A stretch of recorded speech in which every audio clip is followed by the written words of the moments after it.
한 주간 잘 지내셨어요?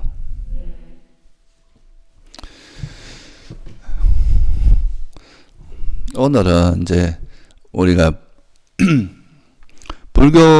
불교에서 불교 수행은 그 중도라는 말도 그렇고 이제 기본적으로 이런 이제 균형을 되게 강조하거든요. 그래서 수행을 함에 있어서 어떻게 이제 마음의 균형을 잡고 또 여러 가지 이제 수행 요소들의 균형을 잡는 방법에 대해서 좀 말씀을 드리려고 합니다. 우리가 보통 이제 세속적으로 하는 거는 보통 마음의 균형이 깨지고 한 극단으로 치닫고 또 편견으로 빠지고 이런 일들이 많은데, 이제 수행을 할 때는 이런 이제 균형이 만약에 무너지게 되면은 그게 수행에서 상당히 안 좋은 영향을 주기 때문에, 그래서 이 수행에서 이 마음의 균형을 계속 유지하는 거, 이게 이제 되게 중요합니다. 그래서 이런 이제 균형을 유지하는 수행 그 방법으로서 이제 경전에서 가장 많이 언급되는 것 중에 하나가 그 오건오력이라고 하는 게 있어요. 그래서 그 5가지의 기능 또는 뭐 5가지 힘이라고 하는데요. 그 어떤 이 5가지 요소가 어떤 역할을 한다는 측면에서는 기능이라고 보통 표현을 하고, 또 이것이 해로운 법을 이렇게 누르는 또는 해로운 법을 제압하는 힘이 있다는 측면에서는 힘이라고 표현하는데요. 기본적으로 그 2가지 요소는 똑같은 겁니다. 그래서 오건, 오력, 이게 요소는 똑같은데 그냥 관점에 따라서 오건으로 표현하기도 하고 오력으로 표현하기도 하는 그런 겁니다. 그래서 이게 이제 우리가 그 칠각지라고 하는, 아니 칠각지가 아니라 그 37가지 그 깨달음의 구성 요소랑 37조도품이라고 우리나라에서 알려져 있는데요. 그래서 부처님께서 이제 제일 대표적으로 수행 방법으로 설하신 게 팔정도고, 또 다른 면에서 이제 5장에 이야기할 때 같이 언급되는 게 이제 칠각지고, 그런데 이 지금 오건오력이라고 하는 이 이제 그냥 저는 하나 오력이라고 이야기를 할게요. 이 5가지 힘이라고 하는 이것은 기존에 이제 그거하고 팔정도하고 또 약간 다른 관점이 숨어 있습니다. 팔정도는 처음 시작이 바른 견해로부터 시작하잖아요. 그래서 이건 지혜를 되게 강조한 그런 어떤 수행의 흐름이라면, 이 오력은 처음 시작이 진심으로부터 시작을 하거든요. 그래서 어떻게 보면 또 이제 수행에서 이 진심의 중요성, 이런 부분에 대해서 좀 더 강조한 그런 가르침이다, 이렇게 볼 수 있습니다.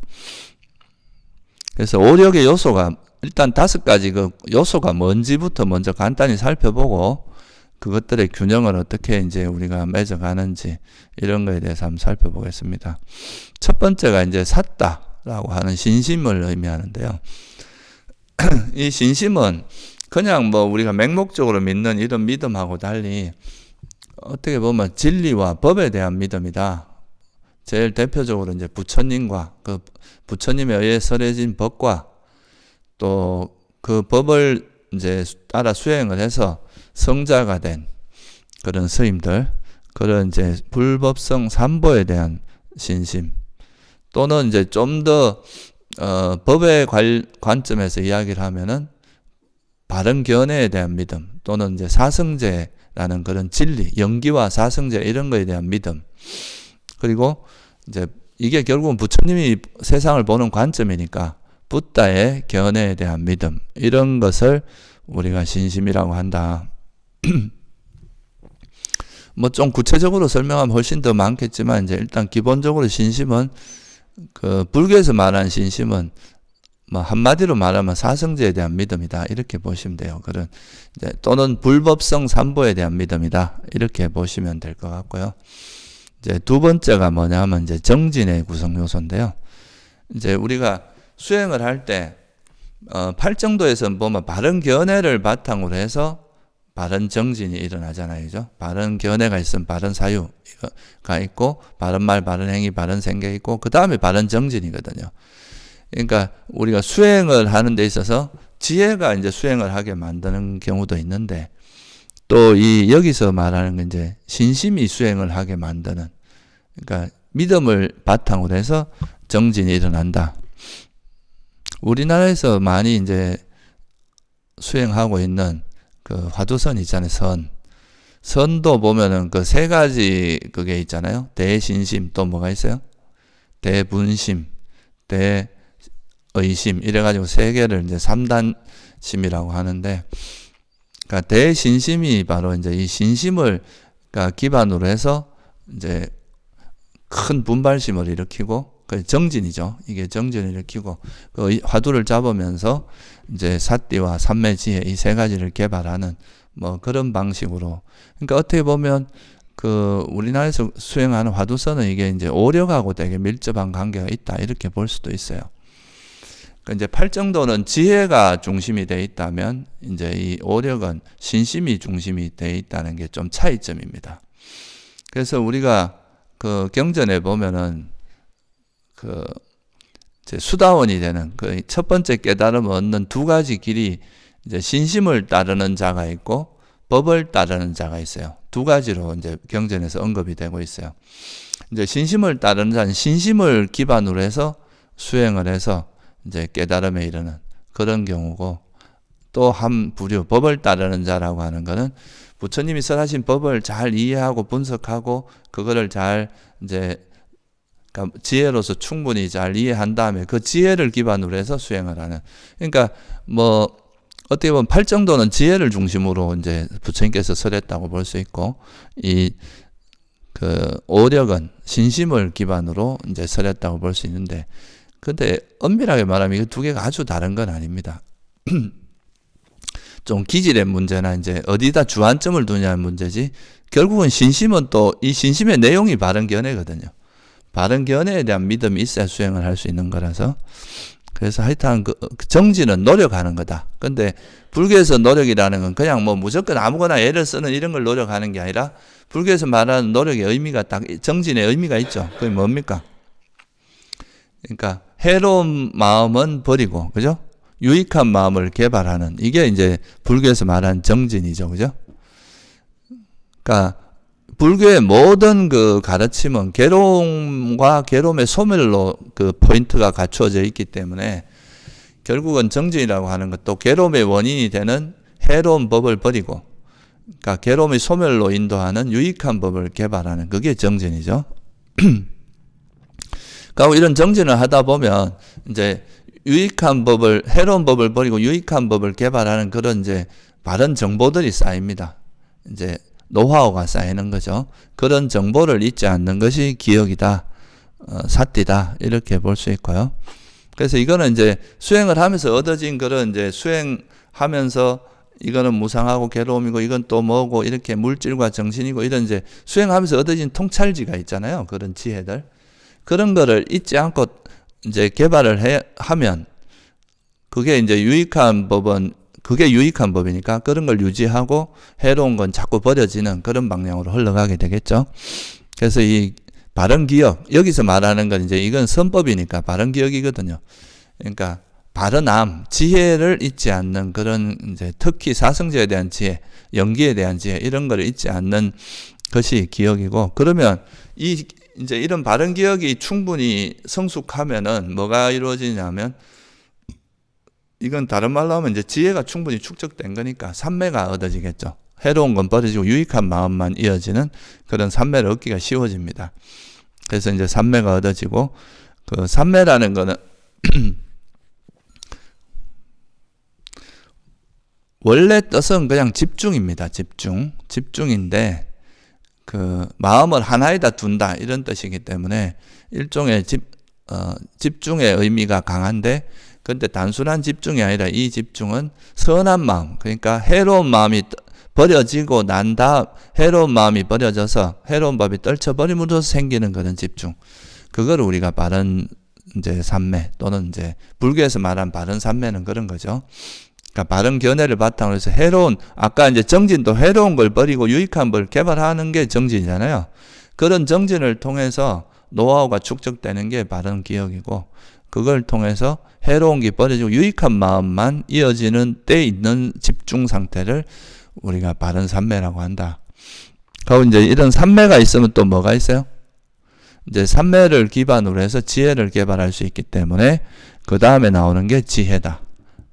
이게 이제 그 지혜라는 말은 빨리어로 빤냐라고 하는데, 빠라는 말은 이제 앞으로 나가다 이런 뜻이고, 냐라는 건 알다라는 뜻이거든요.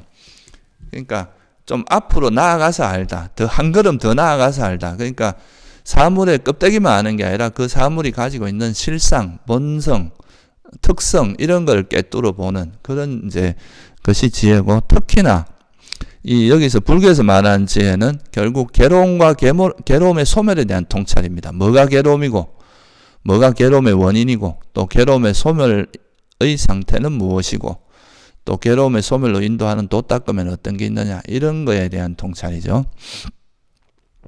우리가 지금 오력에 대해서 공부하는 거, 오력을 이해하는 거, 이것도 이제 괴로움의 소멸로 인도하는 도닦음에 대해서 이해하는 거거든요. 이것도 그 중에 하나니까.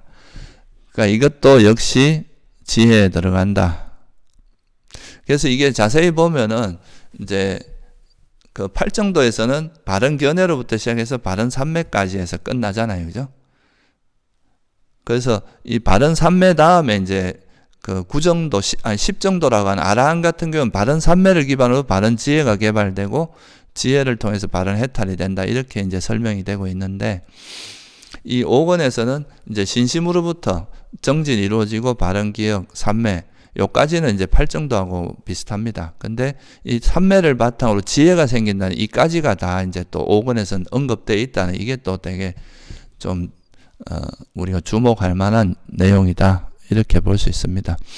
그래서 보통 이제 우리가 부처님께서는 그러니까 깨달음에 이르는 길을 8정도 한 가지로만 설한 게 아니에요. 한 가지로만 하면은 이제 8정도는 좀 지혜 성향이 강한 사람한테는 되게 좋은 건데, 또 약간 믿음의 성향이 강한 사람한테는 약간은 좀 어려울 수도 있으니까 또 이런 이제 5권 오력 같은 것도 설하시고, 또 사띠를 기준으로 설한 게 또 칠각지 같은 것도 있고요.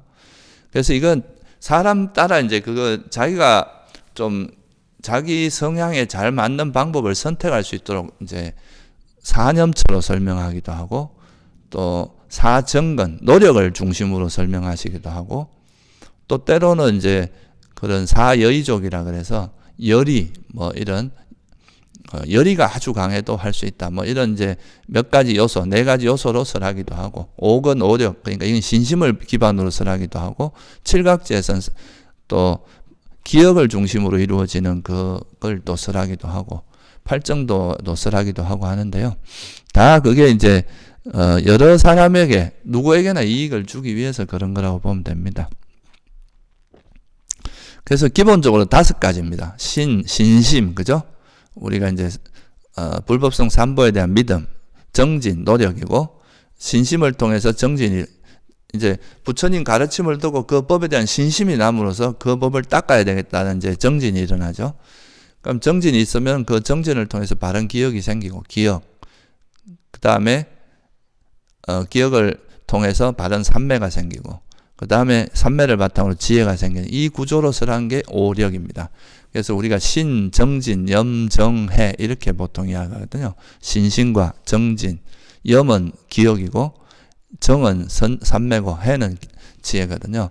그러니까 신정진, 염정해라고 하는 요 5가지에 대해서 이제 이야기를 하는데, 근데 이거는 단순히 이제 괴로움의 소멸로 인도하는 길에 대해서 설명할 때도 하지만, 주로 이 법문을 뭐로 많이 쓰냐면 균형 잡는데 이제 되게 많이 언급을 하고 있습니다.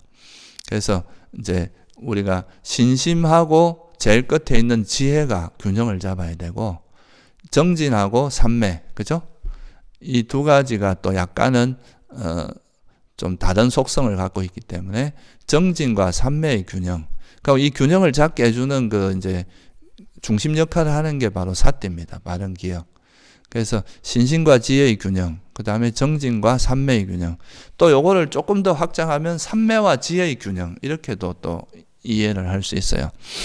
그래서 그 3가지의 형태에 대해서 한번 살펴보도록 하겠습니다. 이게 이제 여러분들이 특히 이제 호흡 수행을 할 때는 이 5권 조절, 그러니까 5권의 균형, 이게 오력의 조절이 수행하는데 되게 중요하거든요. 삼매 선정에 들기 위해서는. 그래서 그것도 같이 좀 설명을 드리도록 할게요. 먼저 이제 이런 신심은 제가 신심이 뭐고 이제 그 지혜, 그러니까 신심하고 지혜라는 이 두 가지가 이제 좀 둘 다 수행에 중요한 역할을 하지만 어느 한쪽으로 너무 치우치면은 이게 문제가 돼요. 이 두 가지는 한쪽으로 지나치게 가면 약간 부작용이 생기는 그런 것들이라서 이 두 가지가 적절히 균형을 잡아야 되는데, 먼저 신심이라고 하는 거는 이제 우리가 그 믿는 어떤 법에 대해서 물론 이해도 있지만 그 이해한 바를 감성적으로 이렇게 믿고 따르는 이런 측면이 강하잖아요.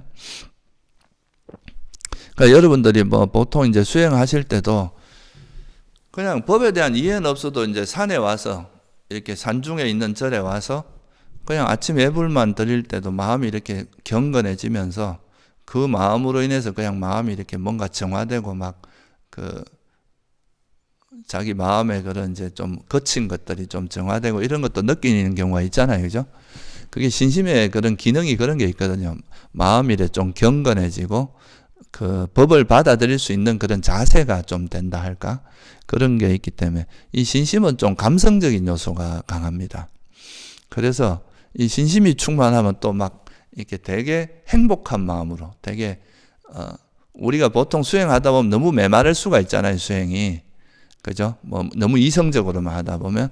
근데 이런 부처님이나 부처님 가르친 법이나 이런 스님들에 대한 신심이 있으면 막 기쁨이 넘치고 희열과 행복이 넘치면서 그런 걸로 인해서 이제 수행을 되게 좀 신심이 끌고 가면은 수행하는 게 훨씬 쉽거든요.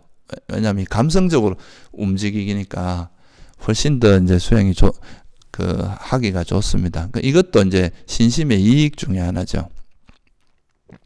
그리고 여러분들이 나중에 이제 호흡 수행을 하다가 이제 점점 이제 집중이 잘 되기 시작하고 호흡과 마음이 하나가 되기 시작할 때쯤 되면은 약간 그런 게 있거든요. 호흡하고 마음이 하나 되다 보면 점점 나라는 어떤 그런 개념이 좀 희미해져 버려요. 그냥 단지 이 호흡을 아는 마음만 딱 있고 여기서 내가 안다, 뭐 내가 뭘 한다 이런 개념이 없어지거든요. 그냥 단지 호흡을 아는 마음과 하나 돼서 그냥 쭉 가. 그래서 어떤 느낌이 드냐면 내가 없어지고 그냥 내가 쑥 빨려드는 같은, 마치 내가 사라지는 것 같은 이런 좀 느낌이 들어요. 그러면 사람들이 그럴 때 어떤 생각이 들겠어요? 보통 때는 좀 약간 두려움 같은 게 생기거든요. 내가 없어지는 거 아닌가 이런. 실제로 없어지는 건 아닌데 마음에 이제 자기에 대한 애착이 있다 보니까 그런 거에 대한 두려움이 생기는데, 그럴 때 이제 이게 자꾸 머뭇거리게 됩니다. 마음과 하나 되는 거를. 이럴 때 이거는 그 부처님 가르침에 따르면 이 선정이라는 건 굉장히 유익한 거고 오히려 우리가 괴로움의 소멸로 인도하는 매우 유용한 그런 마음 상태다. 이런 확고한 믿음이 있는 사람들은 이런 거에 두려워하지 않고 그냥 그 상태로 쑥 빠져들 수가 있거든요. 보통 너무 이렇게 헤아리다 보면 일하다가 내가 잘못되는 거 아닌가, 괜히 수행에 발 잘못 들여갖고 내가 이상해지는 거 아닌가, 막 이런 이제 의심들이 일어나면서 거기서 자꾸 머뭇거리고 수행이 정체되는 경우가 있어요. 그러니까 특히 이제 수행이 잘 돼 나갈 때 일하다가 진짜 내가 이거 세속에서도 멀어지고 이거 큰일 나는 거 아닌가, 그런 이제 두려움이나 의심 같은 게 생길 수가 있는데, 그거를 극복하게 해주는 게 바로 이런 붓다와 부처님이나 법에 대한 믿음입니다. 이게 나한테 적어도 해를 끼치는 일은 아니다. 그리고 이것이 이런 수행을 해서 선정에 드는 것이 정말 수행에 도움이 되는 그런 유익한 거다는 그런 확신. 그게 있으면은 여러분도 그렇잖아요. 어릴 때 되게 무서운 곳에 가도 옆에 부모님이 계시거나 자기가 이제 의지하고 믿을 만한 분이 있으면 그 두려움 없이 갈 수 있잖아요. 그죠? 그런 거 같은 거예요. 그러니까 이게 어떻게 보면 선정이나 이런 수행도 좀 미지의 길을 가는 거잖아요. 그러니까 우리가 한 번도 가보지 못한 그런 길을 가는 거라고 할 수 있거든요. 그러니까 그런 미지의 길을 가는데 왠지 불안해할 수도 있잖아요. 그죠? 일하다가 진짜 문제가 있을 수도 있는가, 내가 잘못되는가, 이런 불안이 있는데, 그게 이제 그런 부처님에 대한 또는 법에 대한 믿음을, 신심이 있는 사람들은 그런 걸 두려워하지 않고 갈 수 있는 그런 게 힘이 된다는 거죠. 특히 선정에 들 때 이런 게 굉장히 중요합니다. 선정에 들 때는 이 법에 대한 확신이 있어야, 의심이 있으면 의심 자체가 장애이기 때문에 마음을 계속 어지럽게 만들어서 수행이 안 되게 하거든요. 그래서 님이 나중에 특히나 선정에 들 때쯤 되면 뭔가 이렇게 확 빨려드는 것 같은 뭔가 그런 느낌이 드는데, 그럴 때 자꾸 두려워하면서 움찔움찔하고 이러면은 그 상태에 갈 수가 없어요. 그래서 그런 장점이 있다. 그러고 앞에서 제가 잠깐 말씀드렸지만 이 수다원이 되는 첫 번째 길도 이제 두 가지 길이 있는데, 하나는 지혜가 이제 출중해서 법을 잘 이해해서 그 법에 대해서 정말 그렇구나, 사성제가 진리구나, 연기가 진리구나 하고 견해가 확 바뀌어서 이제 깨달음을 얻는 그런 사람이 수다원이거든요. 그게 이제 지혜, 그러니까 법을 따르는 자라고 이야기하고, 근데 그 법에 대한 이해는 그렇게 섬세하지, 아직 막 아주 디테일하고 막 그렇게 분별이 잘하고 이런 건 아니지만, 예를 들어서 부처님이나 스승에 대한 확고한 믿음이 있는 거예요. 저분이 그래도 적어도 나를 잘못된 길로 인도하지 않는다. 그래서 그냥 그 스승이 시키면 무슨 말을 하면 그냥 그걸 그냥 쑥 받아들이는 거죠. 한치의 의심도 없이. 그런 것도 견해가 확 바뀔 수가 있잖아요. 그죠? 그래서 이제 이런 신심을 바탕으로도 실제 깨달음이 일어날 수 있고, 이건 어느 정도냐 하면은 예를 들어서 스승이 죽으라면 죽는 신용까지도 할 수 있을 정도의 그런 믿음이 있으면 그분이 한마디 하는 말에서 인생이 확 바뀔 수가 있다는 거예요. 견해가. 수다원은 견해가 바뀌는 거기 때문에 정말 이렇게 한순간에 확 바뀌면은 바뀌는 거거든요. 그래서 이제 이런 신심이라고 하는 것이 그런 깨달음에도 되게 중요한 조건이 된다. 우리가. 그래서 여러분들이 처음 불자가 될 때 제일 먼저 하는 게 뭡니까? 삼기이잖아요. 그죠? 예전에, 요즘은 이제 스님 되려면 행자생활도 6개월 해야 되고, 또 한 4년간 기본교육도 받아야 되고, 그래야 이제 정식으로 스님이 되거든요. 근데 옛날에 부처님 당시에 비구들은 수행할 때 그냥 삼보에 대한 기임하면 바로 스님이 됐어요. 그만큼 이 삼기라고 하는 게 되게 중요한 겁니다. 거기에 기의를 하고 부처님 가르침이나 부처님이나 부처님 가르침이나 이제 그 법에 따라 수행하는 스님들에 대해서 확고한 신심이 있으면 그 말을 전혀 의심 없이 확 받아들일 수 있다면 그 견해가 바뀔 수 있다는 거죠.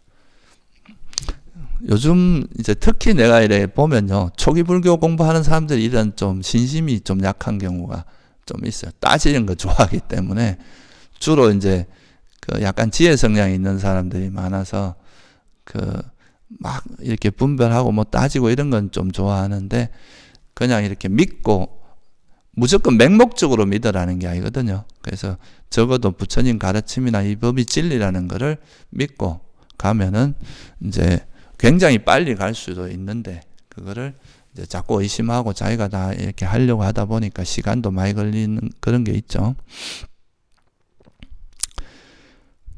그래서 이제 이게 어떻게 보면 이런 장점이 있는 반면에 또 신심이라는 것이 또 약간 부정적인 측면도 있는 거죠. 그러니까 신심이 성장하는 것만큼 또 지혜가 같이 좀 성장을 해줘야 되는데, 그런 거 없이 이제 너무 신심만 이게 따라가다 보면 좀 맹목적으로 따르는.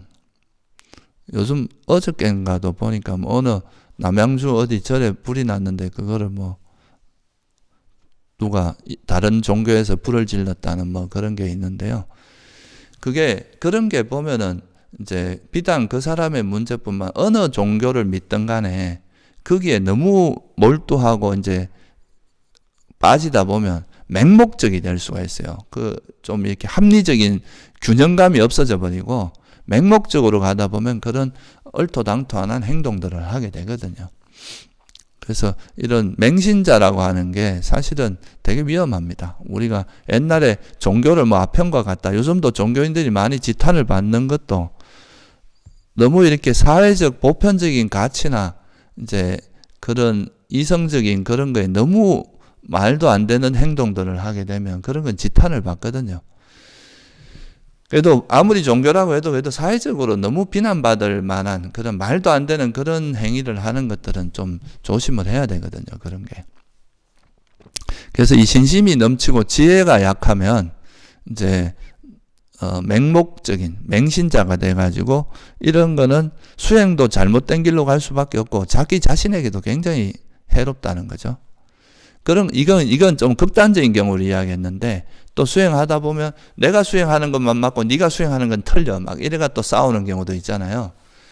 그런 것도 너무 맹목적으로 자기 수행만 따르는 거라고 할 수 있어요.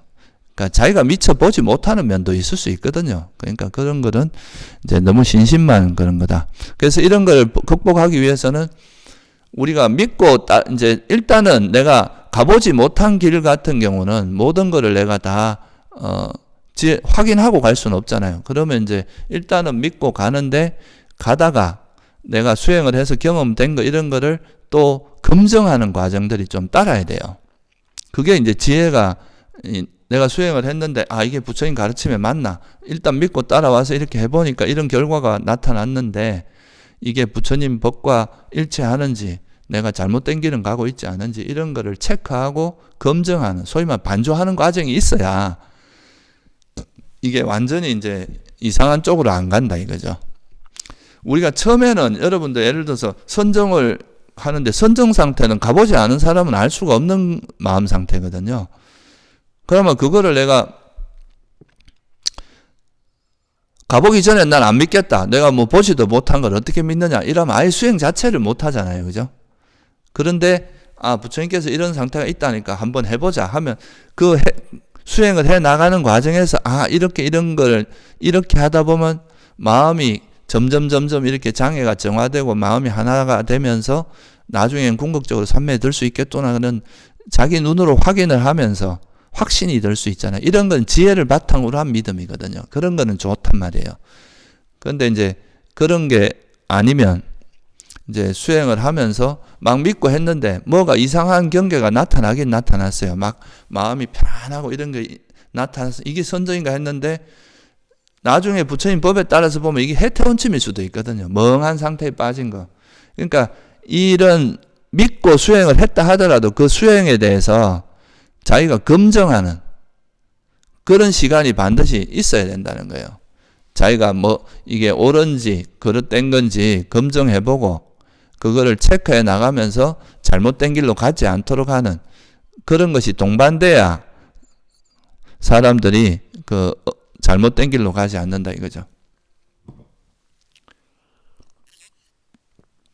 그래서 그게 신심만 강해서 되는 게 아니라 지혜가 항상 이 신심의 성장과 함께 지혜도 같이 가야 이 수행이 건강한 수행이 될 수 있다. 보통 종교가 문제를 많이 일으키는 건 다 너무 맹신으로 가서 그렇습니다. 극단주의자들 있잖아요. 막 자기들 종교를 위해서는 다른 종교인들을 죽여도 되고 공격을 해도 되고 테러를 가해도 된다. 이런 건 정말 말도 안 되는 거거든요. 그런 식으로 갈 수 있다는 거. 그걸 주의해야 되고요. 그 다음에 이제 그래서 신심이 넘치면 맹신이 되는 그런 게 있지만 또 지혜가 이제 만약에 넘친다. 지혜가 만약에 더 신심에 비해서 지혜가 더 넘친다. 이러면은 보통은 사람들이 어떻게 되냐 하면 교만해집니다. 이 지혜라고 하는 것 자체는 이제 신심이 감성적인 거라면 지혜는 되게 이성적인 영역이라서 딱 이렇게 명확히 판단해서 수행의 바른 길을 이해하고 그 바른 길에 따라서 수행할 수 있도록 해주는 되게 중요한 그 마음 상태거든요. 부처님께서 이 지혜가 제일 우두머리라 그랬어요. 모든 마음에. 굉장히 중요한 그런 건데, 그것도 지혜가 있어야 여러분이 호흡 수행할 때도 이 지혜가 없으면 수행을 막 무대포로 하는데 지혜가 있어야 이제 내 마음의 삼매를 선정을 방해하는 그런 탐욕이라든가 성냄이라든가 해태온침이라든가 들뜸 후회 의심 이런 우리 마음에 있는 그런 장애들을 이렇게 내려놓고 그 호흡 수행을 방해하는 장애가 없어지면 자연스럽게 삼매에 들게 되거든요. 그건 장애를 버리는 그거는 뭐로 버리느냐? 지혜로 버리는 거거든요. 그래서 이런 지혜가 있어야 우리가 수행을 할 수 있고 또 아까 말했듯이 부처님 가르침을 깊이 사유도 하고 관찰하고 이러면서 부처님 가르침에 대한 이해가 깊어지면 정말 이게 진리구나 하고 견해가 확 바뀌게 되는데, 그렇기 때문에 그게 이제 아까 말한 수다원이 되는 법을 따르는 자. 이건 견해가 지혜로서 정확히 통찰을 통해서 바뀌는 경우. 이런 게 이제 지혜의 이익이고 지혜의 힘이거든요. 그게. 그래서 이게 지혜의 힘이라고 하는 거죠. 근데 이런 지혜가 뭐 이루 말할 수 없는 좋은 장점들이 있어요.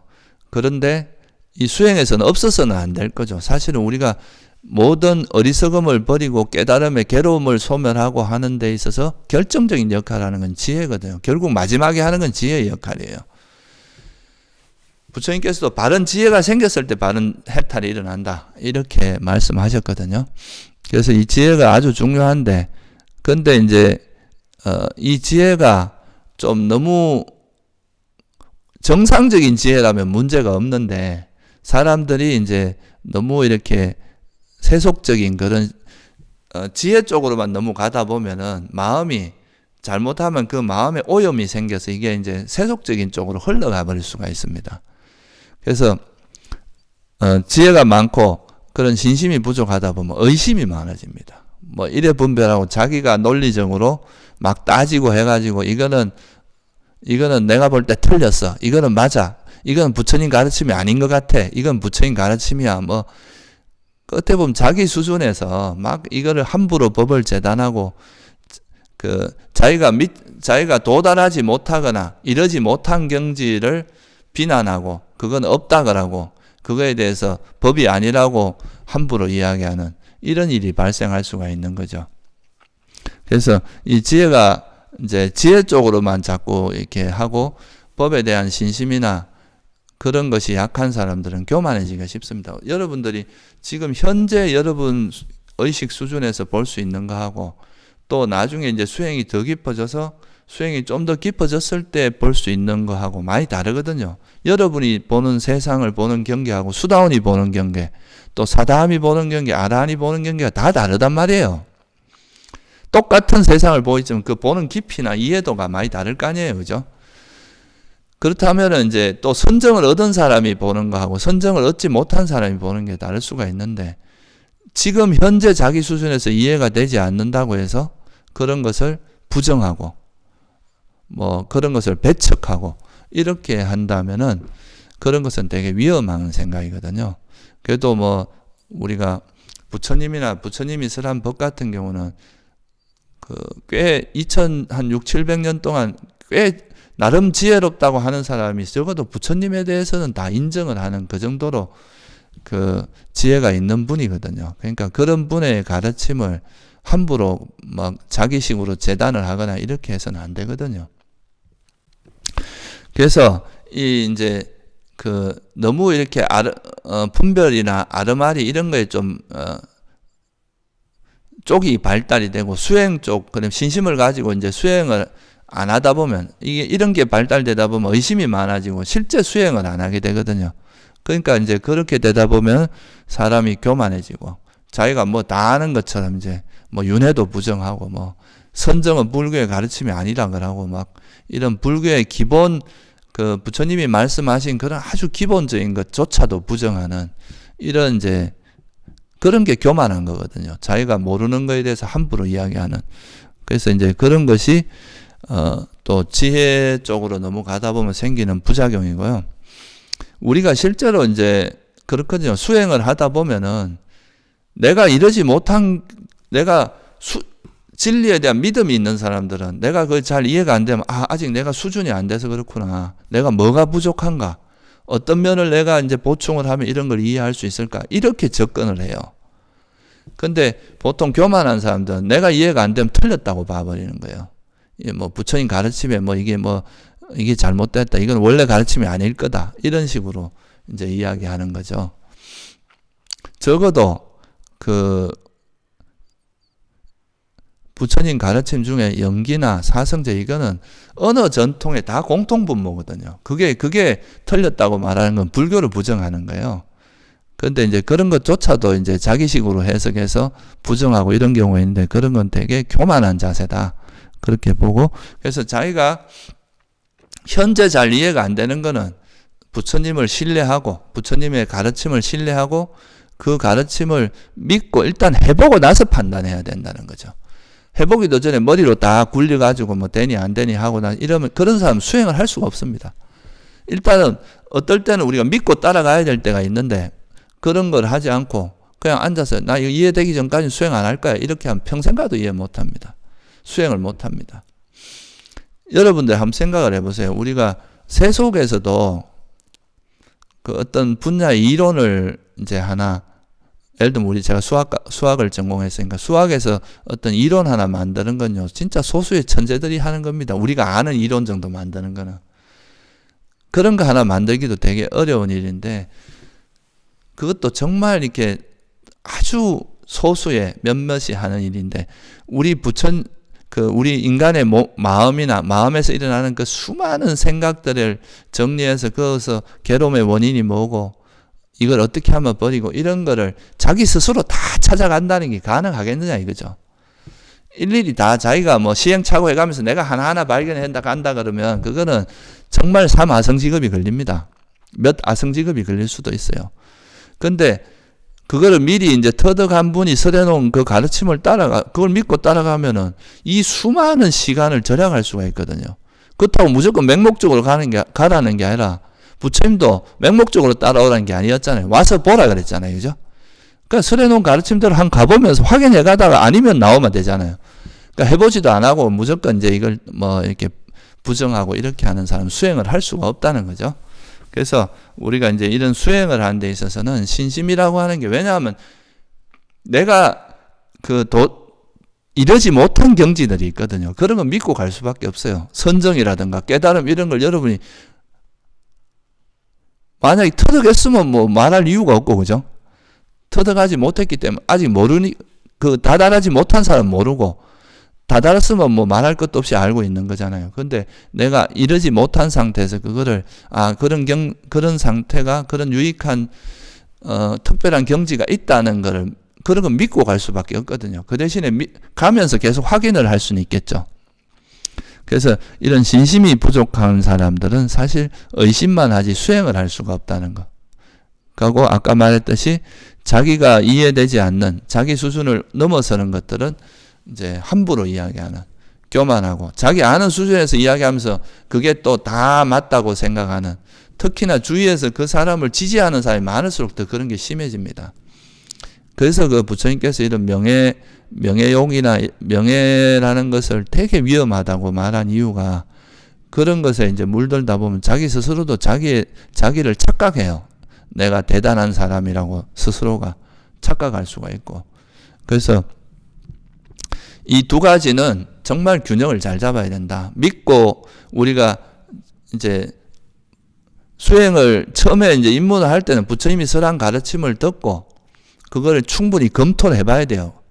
검증을 해본 다음에 이게 진리, 이건 믿고 갈만하다 하면 그때 믿음을 갖고 실천을 해나가고, 실천해 나가면서 또 확인하고, 또 그 수행하면서 얻어진 걸 또 검증하고, 그리고 또 자기가 이러지 못한 건 또 믿고 가고, 이런 것들이 신심과 지혜가 적절히 조화를 이루어야 이 수행이 가능한 것이다.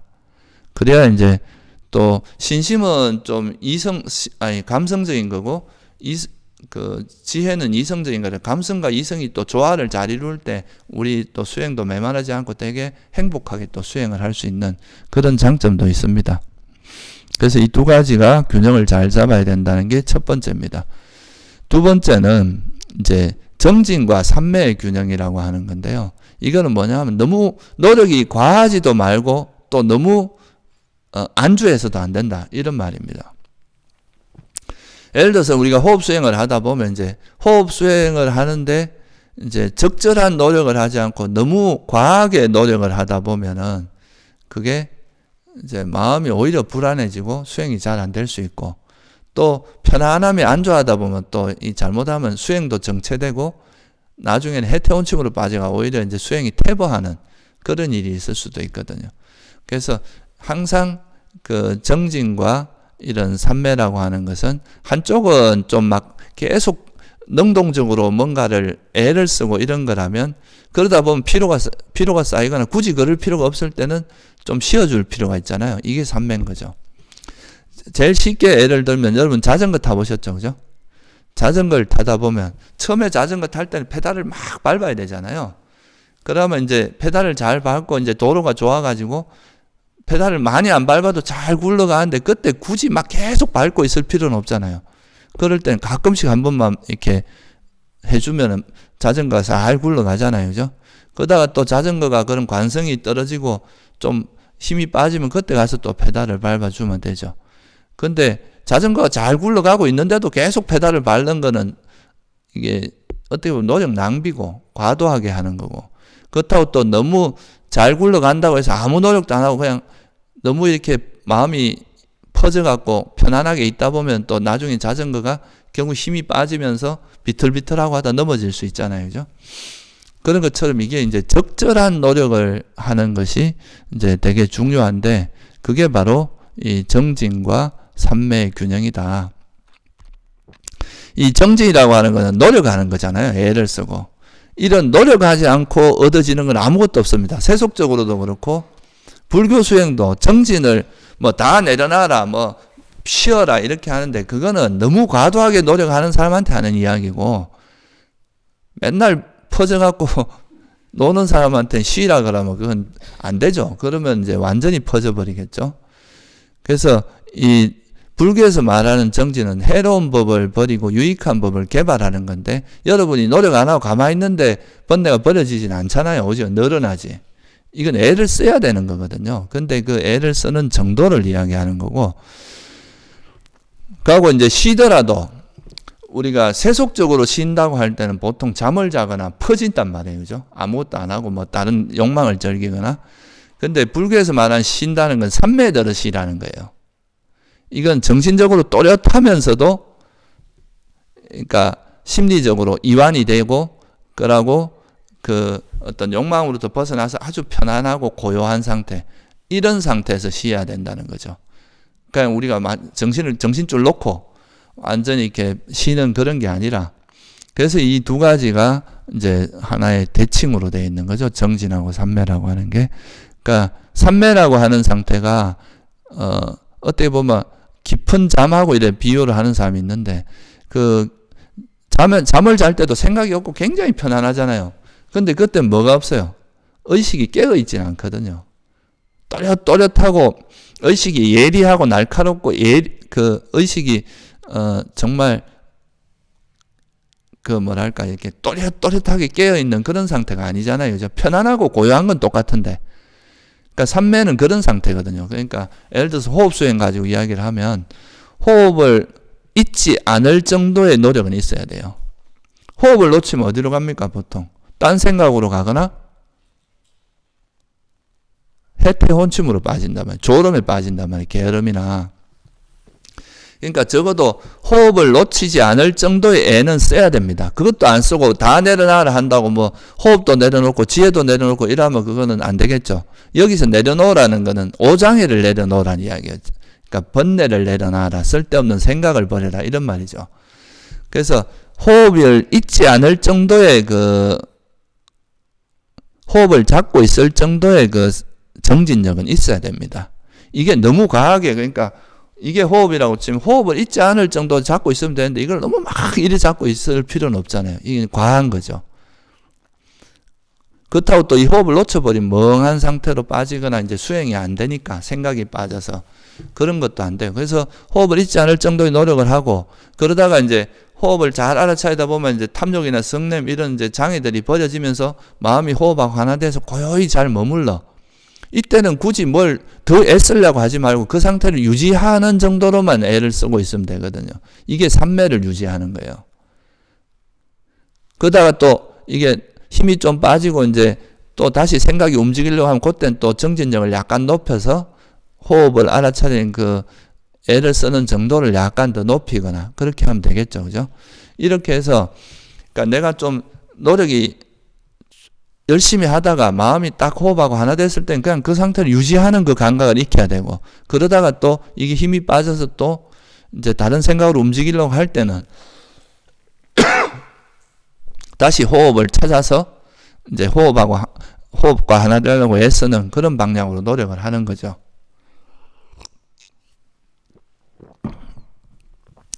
그래서 그 정진과 산매의 균형을 잘 잡는 사람들은 수행을 할 때 이제 되게 자연스럽게 수행을 할 수 있어요.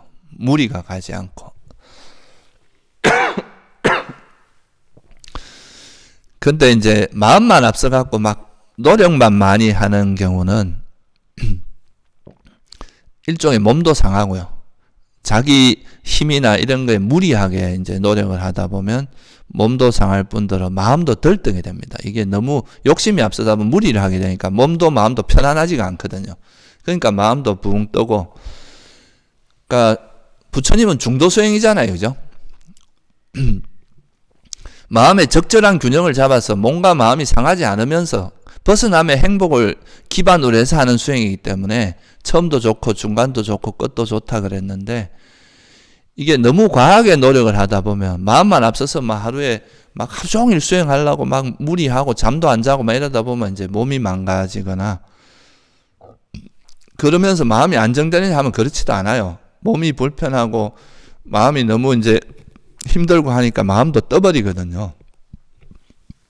그러면은 잘못하면 이제 수행이 부처님께서 극단이라고 이야기한 고행으로 흘러갈 수도 있는 거죠. 그죠? 수행이 아니라 이 고행이 돼버립니다. 되게 힘들게 수행을 하게 되고, 그거는 수행에 별로 도움이 안 되겠죠. 그죠? 그래서 그런 거는 방향이 바람직하지가 않고, 그렇다고 또 삼매에 너무 즐기면 어떻게 되겠어요? 그 편안하면 이제 처음에는 또릿또릿하고 이래갖고 이제 또릿또릿하고 고요하고 그러니까 평온하고 이러니까 좋다고 그걸 즐겼는데, 좀 지나다 보면 이제 노력이 자꾸 힘이 빠지면서 이게 또릿함은 없어지고 그 고요하고 편안함에만 빠져 있을 수가 있거든요. 이래 되면 수행이 정체되고 퇴보하게 되는데, 그래 되면 어디로 가겠어요? 그 멍하니 이제 해태온천이 빠지거나 졸음으로 빠져버리는 거죠.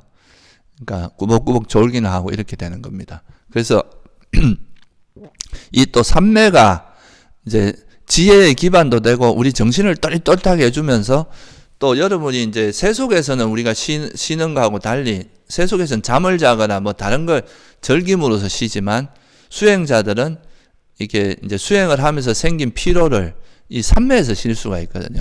삼매라고 하는 게 정신적으로 또렷하기도 하면서도 아주 고요하고 행복한 그런 마음 상태이기 때문에, 거기서 모든 이제 여기는 장애가 일시적으로 버려진 상태니까 마음의 긴장도 없고 아주 이완된 상태에서 편안하게 쉬기 때문에, 여기서 좀 어느 정도 있다가 다시 이제 그 삼매 상태에 있다가 나오면 몸과 마음이 완전히 새롭게 리프레시가 되는 거예요. 재충전이 되는 거죠. 그리고 그 힘으로 다시 또 수행을 할 수 있고 이러기 때문에 이 삼매가 굉장히 중요한 바탕이거든요. 근데 이제 이 삼매를 너무 즐기고 여기에 안주하다 보면은 수행이 오히려 퇴보하게 되고 게으름에 빠지거나, 그러니까 이제 편안하고 고요한 거 이런 걸 즐기다 보면 나중에 이제 지혜로서 통찰하고 이런 거는 지혜가 예리하게 작동을 해야 되는데, 이런 게 귀찮아지는 거예요. 생각하는 것도 귀찮아지고 그냥 막 편안한데 그냥 안주하고 싶은 거죠. 그렇게 될 수가 있기 때문에 그런 것도 조심을 해야 됩니다. 그래서 부처님께서 이제 이 정진과 삼매가 적절히 균형을 이루어야 된다. 이거를 뭐로 비유했느냐 하면 가야금 줄 맞추는 거 있죠. 그죠?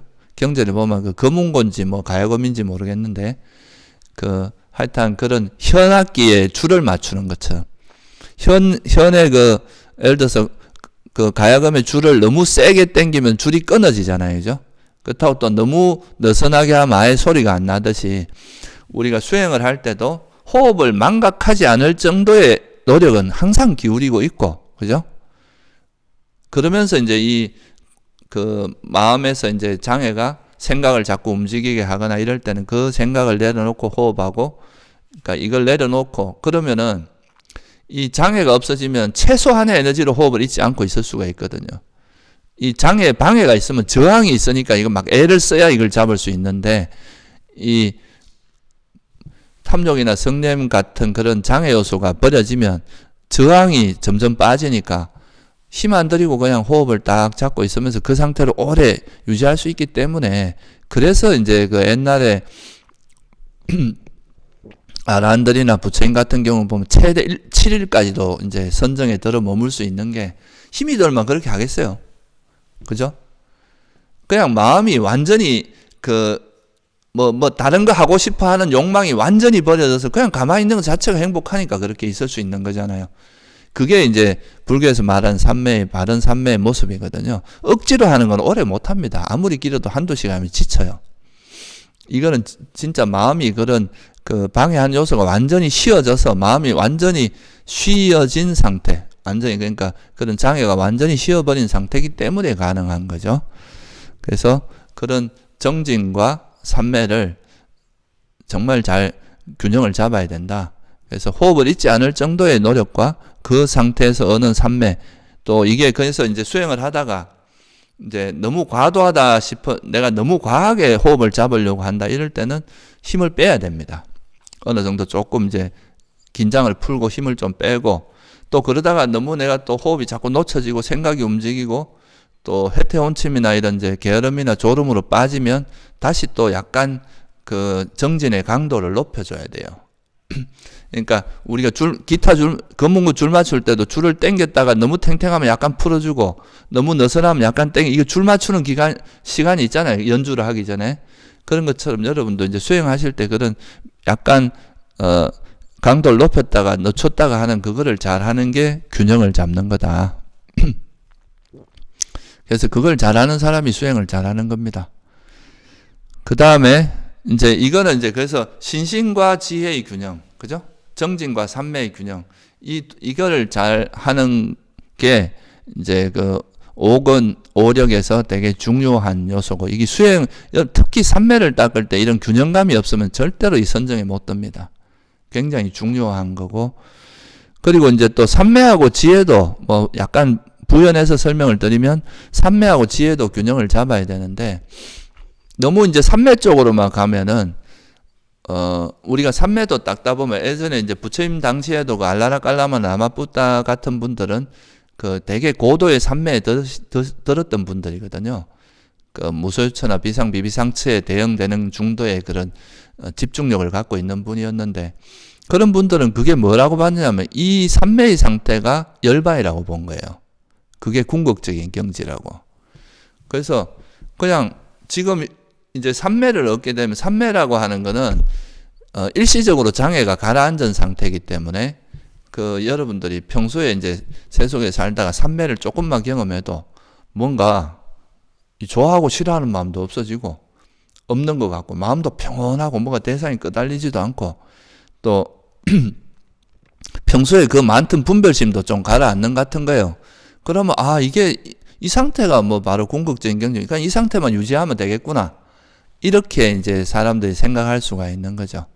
근데 그거는 사실 일시적으로 장애가 가라앉은 거긴 하지만 마음속에 있는 어리석음이라든가 잠재 성향 이런 게 버려진 상태가 아니거든요.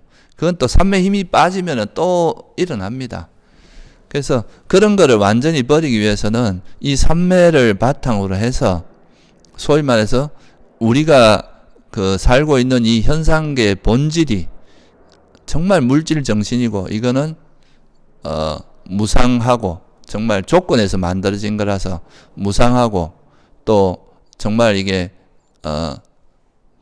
불만족스럽고 불확실하고 불안전한 그런 괴로움의 요소가 있고, 내 것도 아니다는 이런 통찰이 완벽해야 거기에 대한 모든 집착이 완전히 버려지고, 잠재성, 소위 말해서 어리석음까지 완전히 이걸 깨뚫어 아는 게 어리석음을 버리는 거거든요. 모든 부처님이 보시기에는 모든 번뇌의 뿌리에는 어리석음이 있기 때문에, 불교 수행이 다른 수행과 다른 점은 어리석음과 지혜라는 요소가 있기 때문에 그렇습니다. 다른 수행 전통에서는 이 어리석음, 이나 지혜에 대한 명확한 규정이 없거든요. 불교에서는 괴로움과 괴로움의 소멸에 대한 진리가 있잖아요. 그게 사성제거든요. 그걸 모르는 게 어리석음이고, 그걸 깨뚫어 아는 게 지혜고, 이걸 깨뚫어 알지 못하면 괴로움을 소멸할 수 없다는 게 부처님 가르침이란 말이에요. 삼매에 들었다고 해서 사성제를 깨뚫어 아는 건 아니란 말이에요, 아직은. 그러니까 그런 상태에서 멈추게 되면 그냥 뭐 그런 분들은 그래도 아주 강한 선업이 있는 분들이니까 다음 생에 좋은 데 태어나서 뭐 새끼나 무새끼 태어나서 되게 큰 행복을 누리겠지만 그건 여전히 다시 윤회 범주에 있다는 거죠. 그래서 그게 이제 그렇게 가서는 안 되고 이 삼매에 뭐 안주하지 말고 삼매에 또 있으면 아까 말했듯이 삼매를 안주하다 보면 사람이 게을러집니다. 뭔가를 그 지혜를 개발하기 위해서 머리를 쓰고 이런 것 자체가 귀찮아져요. 그냥 가만히 편안하게 있고만 싶어지거든요. 저도 옛날에 이런 경험 많이 있었어요. 이제 삼매만 닦다 보면은 머리 쓰는 게 귀찮아집니다. 나중에 책을 봐도 이해가 잘 안 돼. 그냥 멍해요. 머리 잘 들어오지도 않아요. 그게 좋은 상태는 아니잖아요. 원래 제대로 된 삼매 같으면 분별을 안 할 때는 고요하게 있더라도 만약에 내가 원하는데 분별을 하려면 제대로 돼야 되는 게 정상이잖아요. 이런 게 이제 마음이 해이해지고 게을러지는 거거든요. 마음 상태가. 그래서 이런 것들은 이제 그렇기 때문에 이런 삼매에 너무 안주하다 보면 이런 문제 해이해지고 지혜가 자꾸 없어지는 그런 상태가 있기 때문에 이럴 때는 삼매를 바탕으로 지혜를 개발하는 쪽으로 노력을 해야 됩니다. 이 삼매를 바탕으로 해서 이제 이 마음이 그 깨끗한 걸 바탕으로 내 몸과 마음을 관찰해서 이 몸과 마음의 본질이 정말 이게 물질이나 정신이라고 하는 건 정말 무상하고 괴로우며 내 것이라 할 만한 건 없구나. 이게 조건 지어진 거구나 하는 거를 철저히 통찰하는 쪽으로 가야 된다는 거죠. 그리고 내 마음속에 있는 그런 잠재 성향이라는 번뇌를 정확히 꿰뚫어 보는 그런 거를 해야 이제 완전히 괴로움을 소멸할 수 있다 이거고요. 또 너무 이제 이런 분별하고 이런 지혜 쪽으로 이제 너무 분별하는, 그러니까 처음에는 그렇지 않은데 지혜도 너무 그쪽으로만 가다 보면 여기 때가 묻어갖고 이게 이제 나중에는 분별심이 많아집니다. 그래가지고 수행은 안 하고 계속 분별만 하고 있는 거죠. 계속 지적으로 막 분석하고 이제 논리적으로 추론하고 이런 희론이 이런 걸 우리가 이제 보통 빠빤짜라고 하는데 생각만 많아지는 거예요. 그게 이제 좋은 생각도 뭐 물론 이제 유익한 생각도 있겠지만 너무 그렇게만 하다 보면 이론만 따라가고 이론만 추구하지 수행을 안 하게 되거든요. 뭐 예를 들어서 아비담마 같은 그런 게 이제 되게 논리적인 그런 그 논서가 있잖아요. 그러면 그걸 바탕으로 해서 자기 수행에 적용을 하면 그나마 나은데 수행은 안 하고 이게 논리적으로 막 이거 따지면서 이게 맞다 저게 맞다 이렇게만 하면은 그게 수행에는 도움이 될 리가 없잖아요. 그 자꾸 분별심만 많아지고 그러고 그 배운 거를 실제로 자기가 이제 예를 들어서 이게 번뇌고 이거는 탐욕이고 이건 성냄이고 이렇다는 걸 배웠으면 그걸 실제 자기 마음에서 관찰해서 이게 탐욕이구나 이게 성냄이고 관찰을 이걸 어떻게 버리려고 애를 쓰고 버리는 지혜를 개발해야 될 거 아니에요. 그죠? 근데 그런 쪽으로 노력은 안 하게 됩니다. 그래서 이제 지혜가 있다 하더라도 이 지혜를 바탕으로 우리 번뇌를 자꾸 버리는 쪽으로 노력을 하면 그 번뇌가 버려지면 또 마음이 어디로 갑니까? 삼매로 갈 수밖에 없거든요. 이게 그 장애가 버려지면 우리 마음은 또 고요해지고 그러면 또 그걸 바탕으로 더 깊은 지혜가 개발되잖아요. 그래서 이 지혜만 너무 지나치면 사람이 좀 덜 떠고 희론에 빠지고 그러니까 논리적으로 이제 따지기만 하는 분별심이 많아진 이런 방향으로 흘러갈 수가 있거든요. 그래서 이제 뭐 이런 면에서 세속에서 이제 좀 똑똑하고 지적인 사람들이 수행하는데 방해가 된다 하는 건데 그건 또 그 세속에서 공부를 안 한 사람들이 또 가지고 있는 또 단점도 있어요. 다 사람마다 자기가 뭐 세속에서 공부를 많이 했다고 해서 반드시 수행에 좋은 것도 아니고 안 했다고 해서 반드시 좋은 것도 아니에요. 그걸 이제 어떤 식으로 활용하냐에 따라 자기의 부족한 면을 어떻게 메꾸냐에 따라 달라지는 거죠. 그래서 이제 이런 지혜가 좀 지나칠 땐 그 지혜를 자기에게 적용해서 자기 마음속에 있는 장애를 버리고 그 장애를 이제 마음을 정화하는 쪽으로 활용을 하면 이게 어디로 가겠어요? 마음이 삼매로 가겠죠. 그죠? 그러니까 그 삼매를 통해서 더 깊이 통찰할 수 있고 더 깊이 또 진리도 더 깊이 알 수 있고 예리하게 자기 번뇌도 더 깊이 볼 수 있고 또 더 나아가서는 그 잠재 성향까지도 볼 수 있는 그런 힘이 생기는 거죠. 그래서 이 불교는 삼매와 지혜라고 하는 것도 균형이 잡혀야 됩니다. 이건 칠각지에서 이건 나오는 칠각지에서도 이야기하고 부처님께서 중도라고 내가 말을 하는 이유는 팔정도도 보면 삼매와 지혜가 함께 딱 낀다는 거거든요. 항상 삼매 없는 지혜도 없고 지혜 없는 삼매는 없다. 그래서 삼매와 지혜의 균형도 이야기하는 게 바로 이 오력에서도 그걸 다 이야기하고 있습니다. 그래서 지금 이제 신, 정진, 염정해라고 하는 5가지 신신과 지혜가 균형을 잡아야 되고요. 정진과 삼매의 균형도 필요하고 또 지혜와 삼매의 균형도 필요합니다. 지혜와 삼매. 그리고 또 하나는 뭐냐 하면 그러면 이런 걸 균형을 잡아주는 역할을 하는 게 뭐겠어요? 뭐가 이런 걸 균형을 잡아주겠어요? 우리가 수행하다 보면 이렇게 하면은 덜 떠는구나. 이렇게 하면은 너무 이제 게을러지는구나. 또 이렇게 하면 너무 맹신으로 가는구나. 이렇게 하면 너무 또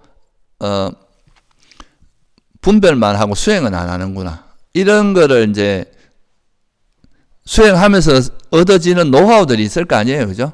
그 노하우를 잊지 않고 기억하는 역할을 하는 게 뭐겠어요? 그게 사띠거든요. 그러니까 이제 이런 바른 기억들, 그러니까 우리가 수행을 통해서 얻어진 그런 노하우들을 잘 기억하고 있으면 그걸 바탕으로 해서 내가 신심하고 지혜의 균형을 잘 잡아야 되는데 내가 신심 쪽으로 가니까 이런 문제가 생기더라. 그런 거를 이제 치적절하게 딱 이렇게 기억을 해내서 지혜롭게 딱 대처를 하는 이게 바로 지혜로운 주의력, 현명한 마음 기울임이라고 하는 그 요니소 마나시까라라고 이야기하죠. 그런 거거든요. 그래서 우리가 이런 바른 기억들은 아무리 해도 이게 사실 지나치지가 않아요. 이런 수행에 대한 많은 정보를 갖고 있다는 게 수행에 방해되지는 않을 거 아니에요. 그죠? 이거는 이제 매우 유익하고 바른 기억은 우리에게 수행을 잘할 수 있게 도와주고 그걸 통해서 우리가 수행을 잘할 수 있게 해주기. 이런 균형을 잡아주는데 결정적인 역할을 하는 게 바로 바른 기억입니다. 사띠의 역할이에요. 그러니까 여러분들이 수행하면서 얻어진 그런 체험들, 또 처음에는 우리가 이제 부처님 가르침을 지금 배워서 적용을 하겠지만 그걸 적용을 하다 보면 실전에서 얻어진 또 노하우들이 있을 거 아니에요. 그죠? 그것도 또 축적이 되는 거죠. 그런 노하우들이 자꾸 쌓이다 보면 이제 그때그때 적절하게 지금 이거는 이 균형을 어떻게 잡아야 된다는 그거에 대한 이제 감이 딱 생기는 거고, 이 기억도 이제 그냥 의식적인 기억도 있지만 무의식적인 기억이 있거든요. 이건 저절로 되어버리는, 그러니까 몸에서 완전히 익어갖고 이게 습관화돼 버리는 거. 그 정도 되면 이제 균형 잡는 거에 도사가 됐다. 균형 잡는 거에 이제 정말 달인이 됐다. 이렇게 말할 수가 있겠죠. 그죠? 그래서 그렇게 되도록 수행하는 것이 바로 이제 이런 실전 속에서 배운 바대를 실제 우리 삶에 수행해서 적용을 해서 그 실전 속에서 익혀진 그런 노하우들을 계속 축적해 가는, 그때 이제 결정적인 역할인 게 바로 사띠의 역할이다. 그게 바른 기억의 역할이다. 이렇게 생각하시면 됩니다. 그래서 이런 오력을 신신과 정진, 그 다음에 기억, 삼매, 지혜라고 한 요 5가지, 신정진, 염정해라고 한 요 5가지 힘을 적절하게 잘 활용하면은 수행을 되게 힘들이지 않고 또 효율적으로 그렇게 잘 할 수 있다. 이게 이제 중도를 실천하는 되게 중요한 또 방법이기도 합니다. 여러분들이 이거를 잘 활용해서 수행에 잘 적용해 보시기 바랍니다. 네, 오늘은 여기서 마칠게요.